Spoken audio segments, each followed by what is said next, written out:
Hello student, welcome to CRP education.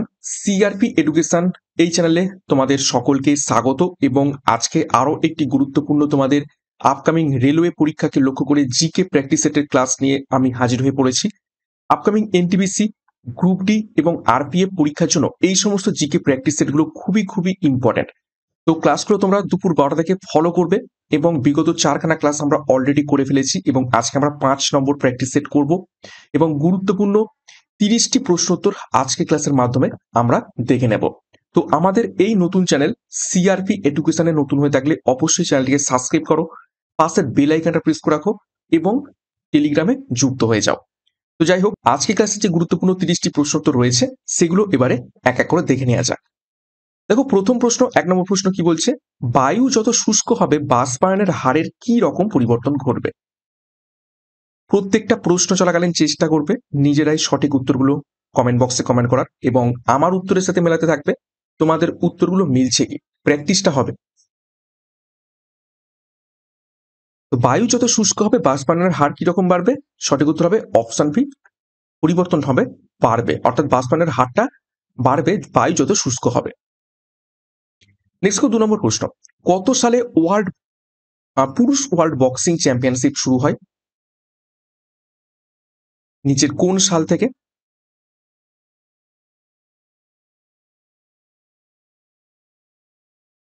সঠিক উত্তর দেখে নাও, অপশন ডি, 1974 সাল থেকে পুরুষ ওয়ার্ল্ড বক্সিং চ্যাম্পিয়নশিপ শুরু হয়। 3 নম্বর প্রশ্ন, নর্মদা নদী কোথা থেকে উৎপত্তি লাভ করেছে? খুবই গুরুত্বপূর্ণ প্রশ্ন, বেশ কয়েকবার পরীক্ষাতে এসেছে।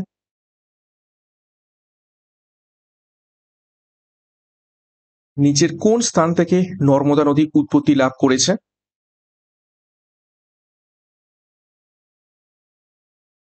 সঠিক উত্তর হবে অপশন এ, অমরকন্টক পর্বত থেকে। নেক্সট 4 নম্বর প্রশ্ন, মনমোহন সিং ভারতের কততম প্রধানমন্ত্রী ছিলেন?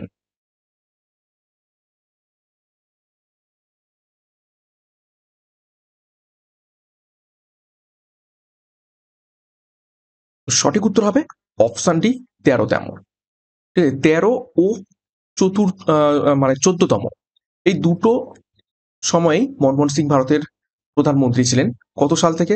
2004 থেকে 2014 পর্যন্ত তিনি পরপর দুবার প্রধানমন্ত্রী হয়েছিলেন।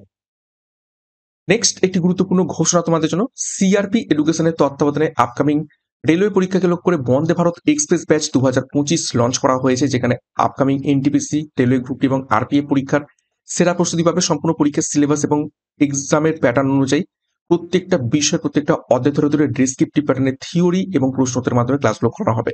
তো যোগাযোগ করো 9647553612 নম্বরে এবং পরীক্ষার সেরা প্রস্তুতি, সঠিক গাইডেন্স এবং স্টাডি মেটের মাধ্যমে নিতে শুরু করে দাও। ডিসক্রিপশন বক্সে বিস্তারিত পেয়ে যাবে। নেক্সট 5 নম্বর প্রশ্ন দেখো, দান সাগর গ্রন্থের রচয়িতাকে?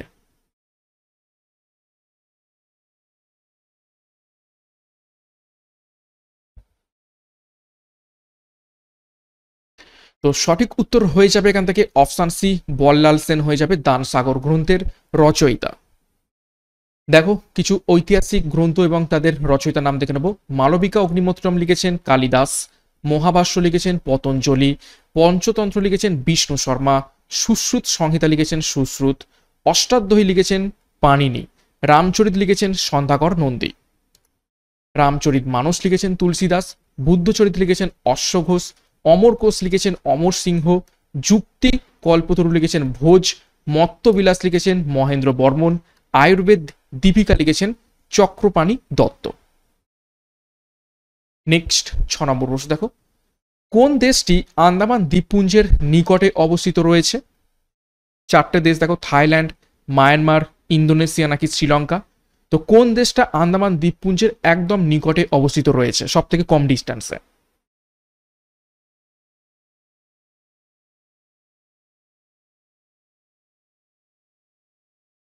সঠিক উত্তর হবে দেখো অপশন বি, মায়ানমার।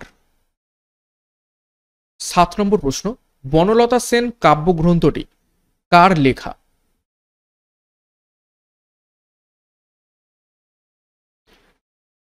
নিচের কোন সাহিত্যিকের লেখা বিখ্যাত কাব্যগ্রন্থ বনলতা সেন? সঠিক উত্তর মিলিয়ে নাও, অপশন সি জীবনানন্দ দাশের লেখা। 8 নম্বর প্রশ্ন দেখো, নিচের কে আমির খসরুকে টুট ই হিন্দ উপাধি দিয়েছিলেন? টুটি ই হিন্দ বা তুথ ই হিন্দু বলা হয়ে থাকে, যার অর্থ হচ্ছে হিন্দুস্তানের তোতা পাখি। হিন্দুস্তানের তোতা পাখি। সঠিক উত্তর হবে অপশন ডি আলাউদ্দিন খলজি। দেখো কিছু গুরুত্বপূর্ণ সম্রাট, ঐতিহাসিক সম্রাট এবং তাদের যে উপাধি ছিল সেগুলো একটু দেখে নেব। অজাতশত্রুর উপাধি ছিল কুনিক, বিম্বিসারের উপাধি ছিল শ্রেণিক, মহাপদ্মনন্দের উপাধি ছিল অগ্রসেন বা উগ্রসেন। ঠিক আছে, উগ্রসেন। এছাড়া আরো কিছু ছিল, দ্বিতীয় পরশুরাম, একরাট ইত্যাদি। ধননন্দের হচ্ছে যে উপাধি ছিল সেটা হচ্ছে অগ্রমিজ বা অ্যাগ্রেমেস। অ্যাগ্রেমেস। চন্দ্রগুপ্ত মৌর্যের উপাধি ছিল স্যান্ড্রোকটাস বা অ্যাক্রোকটাস। বিন্দুসারের উপাধি ছিল অমিত্রাঘাত। অশোকের উপাধি ছিল প্রিয়দর্শী। দ্বিতীয় চন্দ্রগুপ্তের ছিল বিক্রমাদিত্য, আর একটা ছিল কি সকারি, সরি সকারি। আর হর্ষবর্ধনের উপাধি কি ছিল? শিলাদিত্য। নেক্সট দেখো 9 নম্বর প্রশ্ন, ভারতে কোন নদী দুইবার কর্কটক্রান্তি রেখাকে ছেদ করেছে? ভিভিআই করবে প্রশ্নটিকে ভূগোলের মধ্য থেকে। চারটে অপশন দেখো, চারটে অপশনের মধ্য থেকে নিচের কোন নদীটি দুইবার কর্কটক্রান্তি রেখাকে ছেদ করেছে?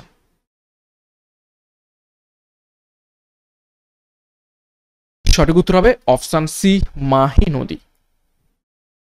10 নম্বর প্রশ্ন, পেঞ্চ ন্যাশনাল পার্ক কোথায় অবস্থিত রয়েছে? নিচের কোন রাজ্যে পেঞ্চ ন্যাশনাল পার্ক অবস্থিত রয়েছে?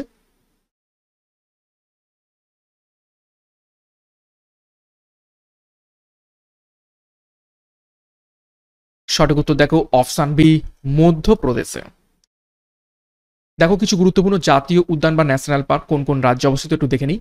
মানস জাতীয় উদ্যান আসামে অবস্থিত, মুদুমালাই জাতীয় উদ্যান তামিলনাড়ুতে অবস্থিত, নামদফা জাতীয় উদ্যান অরুণাচল প্রদেশে অবস্থিত, পালামৌ জাতীয় উদ্যান ঝাড়খণ্ডে অবস্থিত, পেরিয়ার জাতীয় উদ্যান কেরালাতে অবস্থিত, পান্না জাতীয় উদ্যান মধ্যপ্রদেশে অবস্থিত।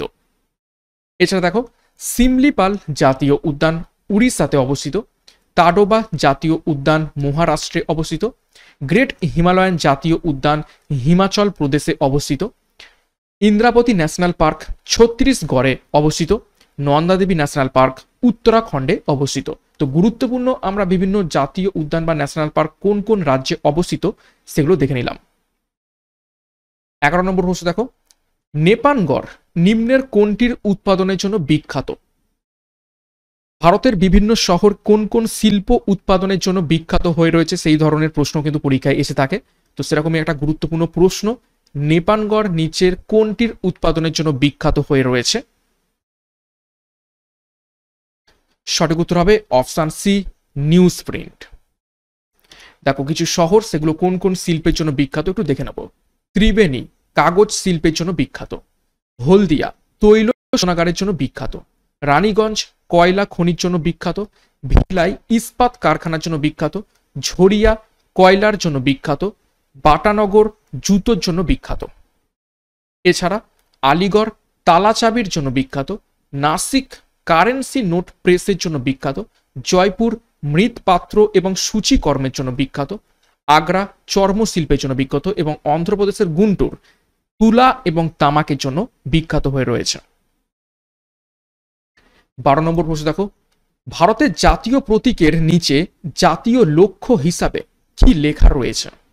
চারটে অপশন দেখো, জয় হিন্দ, সত্যমেব জয়তে, সত্যম শিবম নাকি সত্যম শিবম সুন্দরম। তো জাতীয় লক্ষ্য বা ন্যাশনাল এম হিসাবে নিচের কোনটি লেখা রয়েছে জাতীয় প্রতীকের নিচে, অর্থাৎ অশোক স্তম্ভের নিচে? সঠিক উত্তর হয়ে যাবে অপশন বি সত্যমেব জয়তে। সত্যমেব জয়তে কোথা থেকে নিয়ে আসা হয়েছে? মান্ডুক্য উপনিষদ।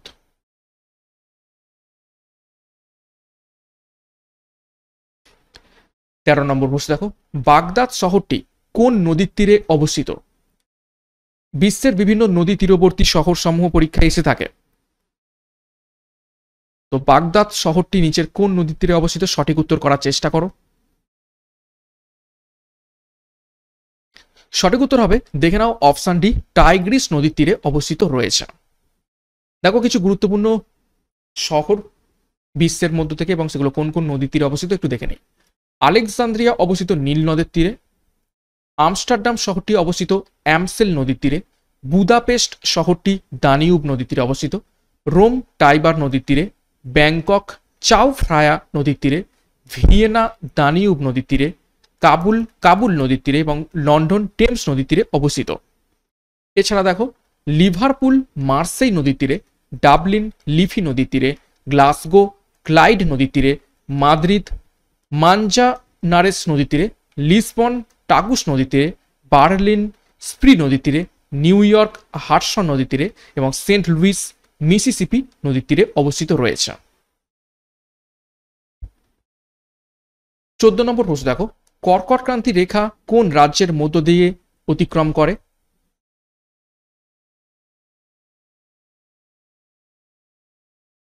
এর ট্রিক বলে দিয়েছিলাম আমি কি, টোটাল কর্কট ক্রান্তি রেখা অর্থাৎ 23°30' নর্থ। কতগুলো রাজ্যের উপর থেকে যাচ্ছে? 8টি রাজ্য। Trick MMTC RJBG। M for Madhya Pradesh, দেখো পেয়ে গেলাম সঠিক উত্তর এখান থেকে মধ্যপ্রদেশ। বাদ বাকি M for Mizoram, T for Tripura, C for Chhattisgarh, R for Rajasthan, J for Jharkhand, B for আমাদের ওয়েস্ট বেঙ্গল এবং জি ফর গুজরাট। তো এই টোটাল 8টা রাজ্যের উপর থেকে কর্কট ক্রান্তি রেখা প্রবাহিত হয়েছে। 15 নম্বর প্রশ্ন দেখো, নিম্নের কোন রাজ্যের উৎপাদিত প্রথম ফসলগুলির মধ্যে অন্যতম হলো আখ উৎপাদন? এবং সেই রাজ্য আখ উৎপাদনে প্রথম স্থান অধিকার করে থাকে, নিচের কোন রাজ্যটি? সঠিক উত্তর অপশন সি, উত্তরপ্রদেশ। 16 নম্বর প্রশ্ন দেখো, গঙ্গা নদীর জল বিভাজন নিয়ে ভারত ও বাংলাদেশের মধ্যে কবে চুক্তি স্বাক্ষরিত হয়? ভিভিআই করবে প্রশ্নটিকে।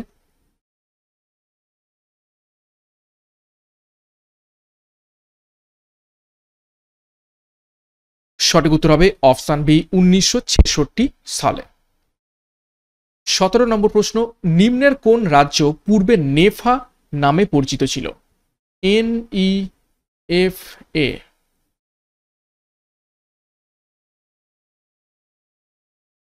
North eastern frontline area.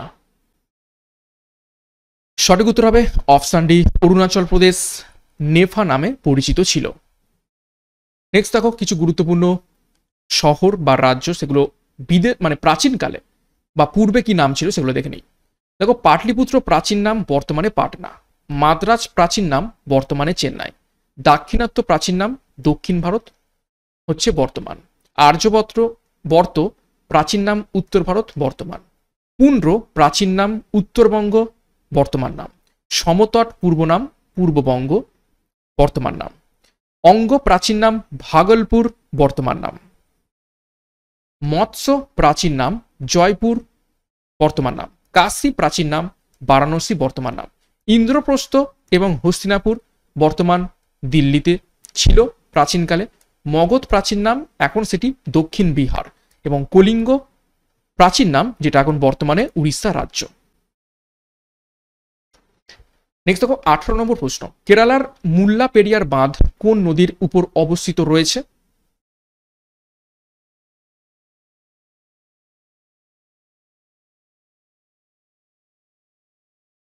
সঠিক উত্তর অপশন সি, পেন্নার নদীর উপর অবস্থিত রয়েছে মুল্লাপেরিয়ার বাঁধ। দেখো কিছু গুরুত্বপূর্ণ বাঁধ কোন কোন রাজ্য এবং কোন কোন নদীর উপর অবস্থিত একটু দেখে নিই।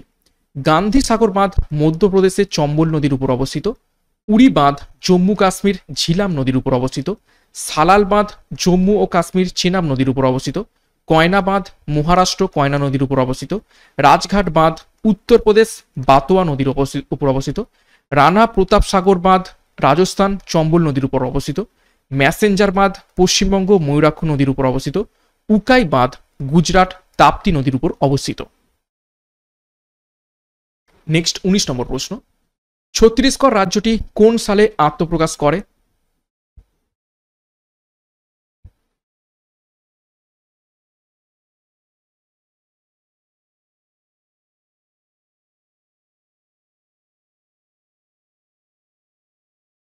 তো 19 নম্বর প্রশ্নের সঠিক উত্তর হবে অপশন ডি, 2000 সালে ছত্তিশগড় রাজ্যটি আত্মপ্রকাশ করে।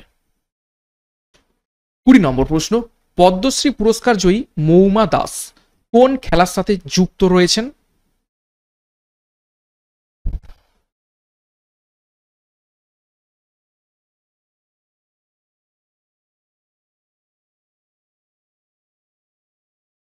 সঠিক উত্তর হবে অপশন এ, টেবিল টেনিস খেলার সাথে যুক্ত রয়েছেন।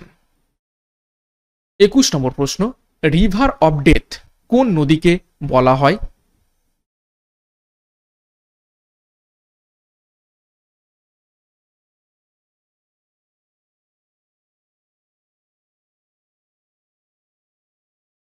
তো সঠিক উত্তর হবে অপশন এ, সায়ক নদীকে বলা হয় তাকে রিভার অফ ডেথ। 22 নম্বর প্রশ্ন, ভারতের সব থেকে বেশি পরিমাণে তুলা উৎপাদিত হয় নিচের কোন রাজ্যে?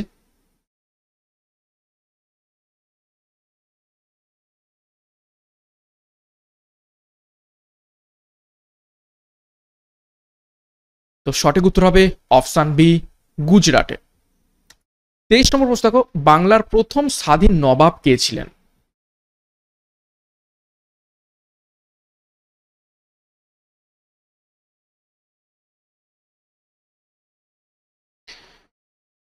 তেইশ নম্বর প্রশ্নের সঠিক উত্তর হবে অপশন ডি, মুর্শিদ কুলি খাঁ। 24 নম্বর প্রশ্ন, I do what I do বইটির লেখক হলেন নিচের কোন ব্যক্তি?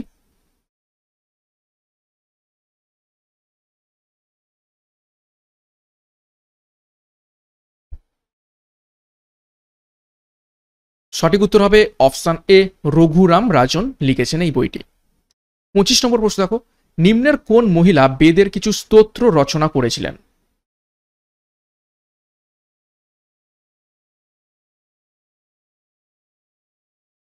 সঠিক উত্তর হবে অপশন ডি, গার্গী একজন মহীয়সী মহিলা ছিলেন বৈদিক সমাজের, তিনি বেদের কিছু স্তোত্র রচনা করেছিলেন।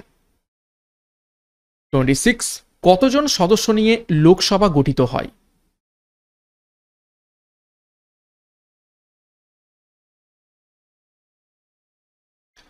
সঠিক উত্তর হবে অপশন এ, 552 জনকে নিয়ে লোকসভা গঠিত হয়, কিন্তু বর্তমানে 550 হয়ে গেছে। কেন? এই যে এক্সট্রা দুইজন, এই এক্সট্রা দুইজন ছিল অ্যাংলো ইন্ডিয়ান মনোনীত প্রার্থী এবং সেটাকে রাষ্ট্রপতি মনোনীত করতে পারতেন, কিন্তু সেই ক্ষমতা বর্তমানে লুপ্ত করে দেওয়া হয়েছে। তো বর্তমানে বলতে গেলে নেক্সট যখন লোকসভা গঠিত হবে 550 জনকে নিয়ে গঠিত হবে।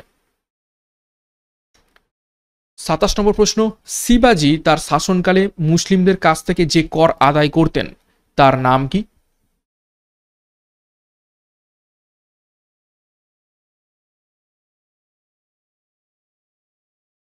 সঠিক উত্তর হবে অপশন ডি, জাকাত। 29, গণপরিষদের মোট কতগুলি অধিবেশন হয়েছিল? সংবিধান লিখতে গিয়ে গণপরিষদের মোট কতগুলো অধিবেশন করতে হয়েছিল? পরীক্ষায় প্রশ্ন আসে, সংবিধান থেকে গুরুত্বপূর্ণ প্রশ্ন। সঠিক উত্তর হবে দেখো অপশন এ, 11টি। টোটাল কত সময় লেগেছিল? 2 বছর 11 মাস 18 দিন।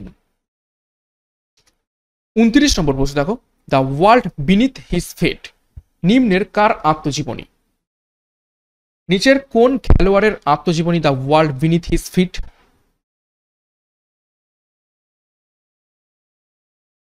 সঠিক উত্তর অপশন সি, পুলেল্লা গোপীচাঁদের আত্মজীবনী। দেখো কিছু খেলোয়াড়ের আত্মজীবনী একটু দেখে নেব। যুবরাজ সিং এর আত্মজীবনী the test of my life, Abhinav বিন্দ্রার আত্মজীবনী the shot at history, Saina নেওয়ালের আত্মজীবনী প্লেইং টু উইন, সানিয়া মির্জার আত্মজীবনী এস এগেনস্ট অডস, মোহাম্মদ আলীর আত্মজীবনী the greatest my own story, পেলের আত্মজীবনী হোয়াই সকার ম্যাটার্স, দিয়াগো মারাদোনার আত্মজীবনী টাচড বাই গড, ক্রিস গেলের আত্মজীবনী সিক্স মেসিন, রিকি পন্টিং এর আত্মজীবনী Ponting at the close of play, Sen ওয়ানের আত্মজীবনী নো স্পিন, পিভি সিন্ধুর আত্মজীবনী সাটলিং টু দ্য টপ। নেক্সট দেখো 30 নম্বর প্রশ্ন এবং আজকের ক্লাসের শেষ প্রশ্ন, বিশ্বের সর্বপ্রথম কার্টুন প্রোগ্রামের নাম কি? প্রত্যেকে কমেন্ট করবে এবং কারা কারা এই কার্টুনটা দেখতে সেটাও কমেন্ট বক্সে কমেন্ট করে জানাবে।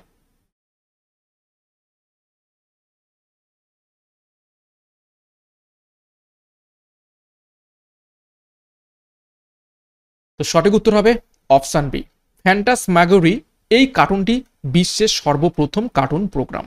ঠিক আছে, এবং কারা কারা এই কার্টুনটা দেখতে, আমি তো এখনো ফেসবুক বা কোনো সোশ্যাল মিডিয়াতে পেলে দেখি মাঝে মাঝে, তো কমেন্ট করে জানাবে। তো এই ছিল গুরুত্বপূর্ণ 30টা প্রশ্ন উত্তর, বাছাই করা 30-এর মধ্যে কার কত স্কোর হয়েছে মেন কমেন্ট বক্সে কমেন্ট করবে। এবং ক্লাসটা শেষ করবো তার আগে আরো একবার গুরুত্বপূর্ণ ঘোষণা, Vande Bharat express batch 2025 upcoming railway পরীক্ষাকে লক্ষ্য করে এনটিপিসি রেলওয়ে গ্রুপ ডি এবং আরপি পরীক্ষার সেরা প্রস্তুতি পাবে। তো যোগাযোগ করো 9647553612 নাম্বারে, বিস্তারিত ডিসক্রিপশন বক্সে পেয়ে যাবে। এছাড়া সিআরপি এডুকেশন এই নতুন চ্যানেলে নতুন হয়ে থাকলে অবশ্যই চ্যানেলকে সাবস্ক্রাইব করে রাখো, পাশের বেল আইকনটা প্রেস করে রাখো এবং টেলিগ্রামে যুক্ত হয়ে যাও। তো আজকের মতো ক্লাসটা এখানে শেষ করছি, প্রত্যেককে all the best, thank you, by.